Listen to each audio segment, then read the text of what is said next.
Hello friend, एक बार फिर स्वागत है आपके चैनल दक्ष शेयर्ड एजुकेशन में। तो आज हम एजुकेशन में ये लेके आए कि आप 2023 या उसके बाद अगर कोई कोर्स कर रहे हैं या 2023 में आप कोर्स करने वाले हैं तो आपके कुछ 10 सबसे बेस्ट कंप्यूटर कोर्स मैं बताने जा रहा हूँ जो आप कर सकते हैं और इससे आप अपनी अर्निंग भी कर सकते हैं as a freelancer, as well कहीं भी किसी भी कंपनी, ऑर्गेनाइजेशन, संस्था, इंस्टीट्यूट में आप जाके इसमें अपनी अर्निंग कर सकते हैं, एक जॉब कर सकते हैं। तो आप 10th और 12th के बाद ये कोर्सेज ईजिली कर सकते हैं। तो इनकी ज़्यादा फीस नहीं होती और बाकी इंस्टीट्यूट पे भी डिपेंड करता है क्योंकि हर इंस्टीट्यूट की अपनी अपनी पॉलिसीज़ होती है और उस कोर्स के कंटेंट में डेफिनेटली चेंजेस भी होते हैं। तो ये ना समझिए कि अगर आप किसी के इंस्टीट्यूट से सीख रहे हैं तो वही सेम कंटेंट आपको उस इंस्टीट्यूट में भी मिल जाएंगे। तो कुछ ना कुछ कंटेंट उनके कम या ज़्यादा डेफिनेटली होंगे। ये एक बहुत ही कॉमन सी बात है, तो इसमें कंपैरिजन ना करें आप। मेन इंपॉर्टेंट होता है कि आप मार्केट के हिसाब से आपको जो है ना बेसिक चीज़ें आनी चाहिए। काफ़ी हद तक कंपनियां ही जो होती है आपको काफ़ी हद तक सिखा देती है, लेकिन एटलीस्ट हर कोर्स के अंदर आपको उतना नॉलेज हो ही जाता है कि आप वहाँ पे इंटरव्यू क्लियर कर सके। तो कंपैरिजन ये नहीं होता, कंपैरिजन सिर्फ आपके अंदर होता है, आप अपने हिसाब से इसको मैनेज कर सकते हैं। तो इस तरीके की वीडियोस आपको मिलते रहेंगे। प्लीज़ चैनल को सब्सक्राइब करना बिल्कुल ना भूलें और प्लीज़ आने वाले लेटेस्ट अपडेट वीडियो के लिए बेल आइकन को दबाना बिल्कुल ना भूलें और शेयर और लाइक करना तो डेफिनेटली बिल्कुल भी नहीं। तो आइए वीडियो स्टार्ट करते हैं। देखिए, आपको पता ही है आज के टाइम में अगर हम बात करें तो एक शॉर्ट टर्म और लॉन्ग टर्म कोर्सेज सभी पसंद करते हैं। शॉर्ट टर्म कोर्सेज कुछ लोग ज़्यादा देते हैं टाइम, क्योंकि देखिए शॉर्ट टर्म के अंदर वो अच्छी अर्निंग करना चाहते हैं और शॉर्ट टर्म में जल्दी सीखना चाहते हैं। तो शॉर्ट टर्म कोर्सेज हर जगह अवेलेबल होते हैं, हर इंस्टीट्यूट एक्चुअली ये कोर्सेज करवाता है। इसके लिए आपको at least 10th class pass minimum होना चाहिए और अगर आपको जॉब करनी है तो उसके लिए 18+ होना कंपलसरी है। ये चीज़ आपको थोड़ी सी ध्यान रखनी है। तो देखिए, लॉन्ग टर्म और शॉर्ट टर्म दोनों कोर्सेज अवेलेबल होते हैं। नीट के अकॉर्डिंग तो कोई भी कोर्सेज कर सकते हैं, ये आपको डिसाइड करना होता है। फिर देन उसके बाद आप आगे की पढ़ाई स्टडी अपनी कंटिन्यू भी कर सकते हैं और साथ ही साथ आप अपनी जॉब भी कर सकते हैं। देखिए, सबसे पहले अगर हम बात करते हो तो एक बेसिक कंप्यूटर कोर्स होता है जिसे हम BCC के नाम से भी जानते हैं। ये नीट द्वारा किया जाता है। एक्चुअली इसे हम इस कोर्स में एक्चुअली अगर आप बिगनर से बेसिक कंप्यूटर के बारे में जानना चाहते हो तो बेसिक कंप्यूटर कोर्स यानी BCC आप सीख सकते हैं। कई सारे इंस्टीट्यूट इसे करवाते हैं। तो इसके लिए आपको एक एग्ज़ाम भी देना होता है, वो कंपलसरी होता है और इसको आप करके एक बेसिक कंप्यूटर के बारे में नॉलेज प्राप्त कर सकते हैं जो आपके लिए बहुत ही ज़रूरी होता है। देखिए, कंप्यूटर कोर्स का मुख्य उद्देश्य तो एक व्यक्ति को कंप्यूटर साक्षर यानी कंप्यूटर लिटरेट बनाने का ही। BCC का एक शॉर्ट टर्म कंप्यूटर कोर्स है। इस कोर्स की अवधि 36 आवर्स की ही होती है, लेकिन कंप्यूटर में डिपेंड करता है कि 36 आवर्स मिनिमम है। बाकी आप पे डिपेंड और कुछ कंप्यूटर इंस्टीट्यूट पे भी करता है कि वो एक्चुअली इसको बढ़ा भी सकते हैं और घटा भी सकते हैं। ये चीज़ इंपॉर्टेंट होती है। बाकी नीट की अपनी कुछ पॉलिसीज़ होती है, उस पॉलिसीज़ के अकॉर्डिंग 36 आवर्स चीज़ से बनाए गए हैं। अगर आपको ये शॉर्ट टर्म 36 आवर्स में ही एक्चुअली करना है तो आप ये कोर्स आराम से कर सकते हैं। ये आपके लिए ही बेहतरीन कोर्सों में काउंटिंग होती है। तो बेसिक में आपको पाठ्यक्रम बताया गया है, नॉलेज दी जाएगी और साथ साथ को आप अपने पार्ट टाइम के रूप में भी कर सकते हैं। तो इसके लिए आपको किसी भी इंस्टीट्यूट में जाके इसकी जानकारी मिल सकती है। DCA कंप्यूटर डिप्लोमा कोर्स जो होता है जिसे हम डिप्लोमा इन कंप्यूटर एप्लीकेशन भी कहते हैं। इसके अलावा और भी डिप्लोमा इन कंप्यूटर एप्लीकेशन भी होते हैं। जो डिप्लोमा इन आप फाइनेंशियल अकाउंटिंग भी करते हैं, डिप्लोमा इन आप ग्राफिक्स भी करते हैं, डिप्लोमा इन आप डिजिटल मार्केटिंग भी करते हैं। बहुत सारे कोर्सेज होते हैं, लेकिन DCA इज़ द कॉमन जो एप्लीकेशन से रिलेटेड होता है और ये आमतौर 6 मंथ्स का भी होता है और कुछ इंस्टीट्यूट इसे 1 ईयर का भी करवा सकते हैं। तो स्टूडेंट्स 10th या 12th पूरी करने के बाद भी DCA कर सकते हैं। जो DCA कोर्स के अंतर्गत हम कंप्यूटर एप्लीकेशन की गहराई से अध्ययन करते हैं। आमतौर पे यह कोर्स बेसिक कंप्यूटर स्किल्स के आसपास MS office, internet basic, tally, operating system, programming language आदि का भी इसमें आप सीख सकते हैं। लेकिन कुछ कंप्यूटर इंस्टीट्यूट की पॉलिसी अलग अलग हो सकती है। तो कुछ कोर्सेज में आपको बेसिक डेफिनेटली सिखाने के अलावा टैली भी सिखा सकते हैं, कुछ और कोर्स कंटेंट भी चेंज हो सकते हैं। तो ये आपको थोड़ा सा ध्यान रखना होता है। तो आपको अपने करियर के हिसाब से चूज़ करना होता है कि कोर्सेज को जो करवाया जा रहा है उसमें कोर्स कंटेंट आपके किस लेवल पे है या आप उसमें इंटरेस्टेड हो तो डेफिनेटली आप कर सकते हो। DCA में कंटेंट आपको हर इंस्टीट्यूट में ज़्यादातर अलग अलग ही मिलेंगे। कुछ इंस्टीट्यूट भी करवाते हैं तो कुछ हमारे यहाँ पे एक्चुअली यूनिवर्सिटीज़ भी इसको करवाती है। तो दोनों ही एक्चुअली करवा सकते हैं, डिपेंड करता है आपके ऊपर। DCA एक्चुअली ये डिप्लोमा इन प्रोग्रामिंग बोलते हैं, इन कंप्यूटर प्रोग्रामिंग। ये 6 मंथ का भी हो सकता है, तो कुछ जगह एक्चुअली 1 ईयर का भी मैंने सुना है। तो ये अलग अलग होते हैं। एक्चुअली आप यहाँ पे प्रोग्रामिंग सीखते हैं तो प्रोग्रामिंग को जो कंटेंट रखे गए डिप्लोमा इन कंप्यूटर प्रोग्रामिंग, तो उसके अलग अलग प्रोग्रामिंग रखी गई है। तो ये भी इंस्टीट्यूट पे ही डिपेंड करता है कि उसकी कौन कौन सी लैंग्वेजेस ज़्यादा रखी गई है, जिसकी वजह से आप एक्चुअली कंप्यूटर के प्रोग्रामिंग के लिए अपना फ्यूचर या करियर बनाना चाहते हैं तो ये आपके लिए एक बेहतरीन कोर्स होता है। DCP के कोर्स के अंतर्गत आपको कंप्यूटर प्रोग्रामिंग कुछ बेसिक कुछ एडवांस चीज़ें भी सिखाई जाती है। स्टूडेंट 10th और 12th के बाद इस कोर्स को कर सकता है। कोर्स की फ़ीस 6,000 से लेकर 20,000 तक के बीच में हो सकती है। कुछ इंस्टीट्यूट की जो है फ़ीस ज़्यादा भी हो सकती है। देखिए वो अपने इंफ्रास्ट्रक्चर और प्लस अपने कुछ हिसाब से एरिया के अकॉर्डिंग टू भी चार्ज करते हैं। ये थोड़ा सा आपको ध्यान रखना है। ये ना सोचिए कि अगर मैंने 20,000 लिख दिया है that will be the final, तो वो कोर्सेज अलग अलग चार्जेस फीस होगी। ये आपको मैं पहले ही क्लियर कर देता हूँ।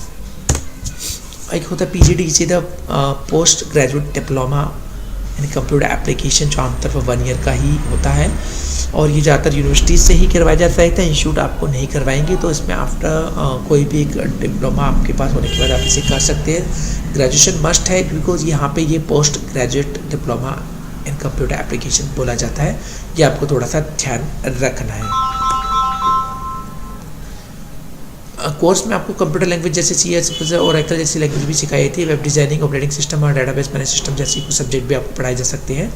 PGDC करने के बाद आप IT उद्योग में अपना करियर बना सकते हैं। तो IT उद्योग काफ़ी डिमांडेबल उद्योग में से एक है।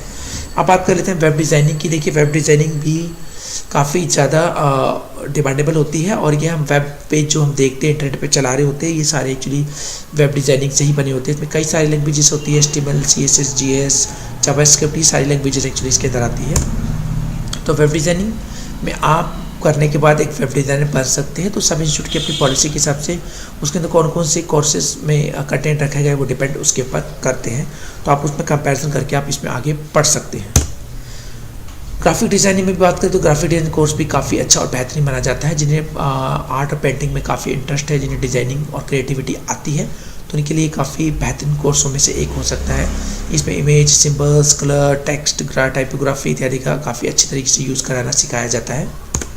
10th और 12th के बाद आप इजली से कर सकते हैं। डिज़ाइनिंग कोर्स में आप कर सकते हैं। तो अलग अलग होते हैं। कुछ लोग 3 से 4 मंथ का भी करवाते हैं, कुछ से 1 ईयर का भी करवा सकते हैं, कुछ 6 मंथ का भी करवाते हैं। तो ये अलग अलग कोर्स होते हैं, ये आपको देखना होगा। कुछ डिप्लोमा भी करवाते हैं ग्राफिक डिज़ाइनिंग में, तो यह आपको देखना है कि ये सर्टिफिकेशन इन ग्राफिक डिज़ाइनिंग करनी है या अलग अलग करनी है। तो ग्राफिक्स में आप यहाँ पे कोरल, फोटोशॉप, इलस्ट्रेटर, ठीक है, और VFX वगैरह भी सीखते हैं। तो ये कोर्सेज भी एक्चुअली इसमें इंक्लूड होते हैं। माइक्रोसॉफ्ट ऑफिस ये भी एक बेसिक कोर्सेज में काउंटेबल ही होता है। कुछ लोग MS ऑफिस करके एक्चुअली उसमें वर्ड और एक्सेल पावरपॉइंट का नॉलेज देते हैं, जिसकी वजह से एक्चुअली वो किसी भी जगह ऑफिस के अंदर ऑफिस रिलेटेड कई सारे वर्क कर सकते हैं। इसमें एक्सेल का सबसे ज़्यादा यूज़ किया जाता है। इन टूल्स के लिए आपको जो है ना माइक्रोसॉफ्ट ऑफिस कोर्स करने के लिए आपको ये ध्यान रखना है कि कोर्सेज में आपके अलग अलग कंटेंट हर किसी प्लेटफॉर्म पे करवाए जाते हैं। कुछ इंस्टीट्यूट एक्चुअली 2007 में करवाते हैं, तो कुछ 2010 में और कुछ 2016 में करवाते हैं। ज़्यादा डिफरेंस नहीं होता है इनमें, थोड़ा सा ही डिफरेंस होता है एक्चुअली स्ट्रक्चर्स का। बस हाँ ये है कि कंपनी की नीड और ऑफिस की नीड पर डिपेंड करता है। तो काफ़ी इंस्टीट्यूट या जनरली ऑफिस जब हम किसी का ज्वाइन करते हैं तो 2007 या 2010 और 2016 का ही MS ऑफिस यूज़ करा जा रहा होता है।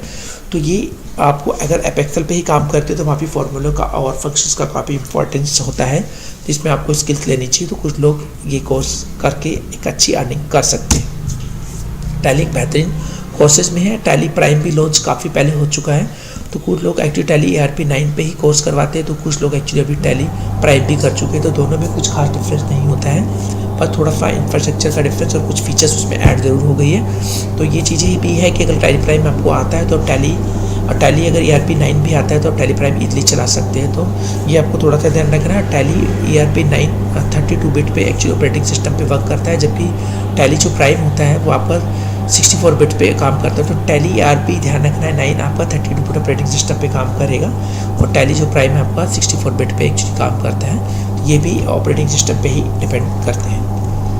और आपको मैं बता दूं टैली का ज़्यादातर उपयोग जो किया जाता है वो एक्चुअली हम जो है जो बड़े बड़े ऑर्गेनाइजेशंस ये या कंपनीज हो गई, छोटे या बड़े लेवल किसी पे भी काम करते हैं, तो उनके जो बिलिंग का सिस्टम्स होता है वो सारे एक्चुअली टैली के अंदर ही किया जाता है। उनके लिए एक्चुअली इसका यूज़ किया जाता है। एनिमेशन या वीएफएक्स की बात करें तो आज टाइम में अगर हम एनिमेशन वीएफएक्स की तो बहुत ज़्यादा डिमांडेबल कोर्सेज में काउंटिंग होती है इनकी भी। इसमें आप एनिमेशन 3D टेक्नोलॉजी ग्राफिक्स आदि का प्रयोग कर सकते हैं। तो काफ़ी देखा होगा कि आप यहाँ खड़े एक जान कि आपके ऊपर आग गिर गई, तो ये सारे वीएफएक्स के कमाल होते हैं। आज की पिक्चर्स में जितनी भी मूवीज़ जो एनिमेटेड बन रही है वो सारी वीएफएक्स के ही उसके अंदर बनी है। तो इसमें आप काफ़ी इंटरेस्टिंग चीज़ें कर सकते हैं। अगर आपको वाकई में एक एंटरटेनमेंट लाइन में जाना है और आपको बिल्कुल भी 0% बोर नहीं होना तो ऐसी लाइन आपके लिए एनिमेशन और वीएफएक्स के लिए काफ़ी हो। डिजिटल मार्केटिंग आज डेट में डिजिटल मार्केट भी काफ़ी फेमस है। डिजिटल मैंने बताया डिजिटल पूरा वर्ल्ड हो चुका है। डिजिटल मार्केटिंग के लिए कुछ ऐसे कोर्सेज सोशल मीडिया प्लस आपको अपने प्रोडक्ट का प्रचार करना घर बैठे ही। तो यहाँ पे पहले हम डोर टू डोर मार्केटिंग करा करते थे, तो आज हम internet to internet marketing actually करते हैं। तो यही आपके डिजिटल कोर्स के अंदर एक्चुअली सिखाया जाता है डिजिटल मार्केटिंग के अंदर। तो ये आपके 4-6-1 ईयर के कोर्सेज में अवेलेबल होते हैं। इनकी फीसेस भी कंप्यूटर इंस्टीट्यूट के हिसाब से अलग अलग होती है और कंटेंट भी डेफिनेटली कुछ ना कुछ अलग मिलेंगे आपको। देखिए दूसरी बात है डिजिटल मार्केटिंग में आप अच्छे खासे पैसे कमा सकते हैं क्योंकि इसकी काफ़ी ज़्यादा डिमांड होती है। जैसे मैंने अभी वीएफएक्स के कोर्स के बारे में बताया था, तो ऐसे ही इसकी भी आप यूज़ करके ईजिली आप कहीं पे भी आराम से लग सकते हैं। और नहीं तो अदरवाइज आप ऑनलाइन डिजिटल मार्केटिंग करके भी फ्रीलांसिंग के रूप में भी आप पैसा कमा सकते हैं। आई होप ये वीडियो आपको अच्छी लगी हुई। इस तरह के कुछ बेहतरीन 10 मैंने आपको कोर्सेज बताए जो आप करके कहीं पे भी इजीली जॉब कर सकते हैं। तो आने वाले कुछ और शॉर्ट टर्म के कुछ कोर्सेज भी मैं बताऊंगा जो बेहतरीन हो गए, जो 3 से 4 मंथ से और मैक्सिमम 6 मंथ से ज़्यादा नहीं होंगे। तो वो कोर्सेज भी करके आप अर्निंग कर सकते हैं। तो वीडियो और चैनल पे बने रहिएगा। तो अंत तक वीडियो देखने के लिए धन्यवाद। और इस तरीके की चैनल के लिए और इस तरीके की वीडियोज़ के लिए प्लीज़ चैनल सब्सक्राइब जरूर कर लीजिएगा। अगर अभी तक आपने नहीं करा तो बेल आइकन जरूर दबाइएगा ताकि आने वाले आपको लेटेस्ट अपडेट और वीडियो की नोटिफिकेशन मिलती रहे और लोगों को शेयर करना बिल्कुल ना भूलें। तो फिर मिलेंगे लेटेस्ट अपडेट ज्ञान और वीडियो के साथ। Thank you very much. Have a nice day.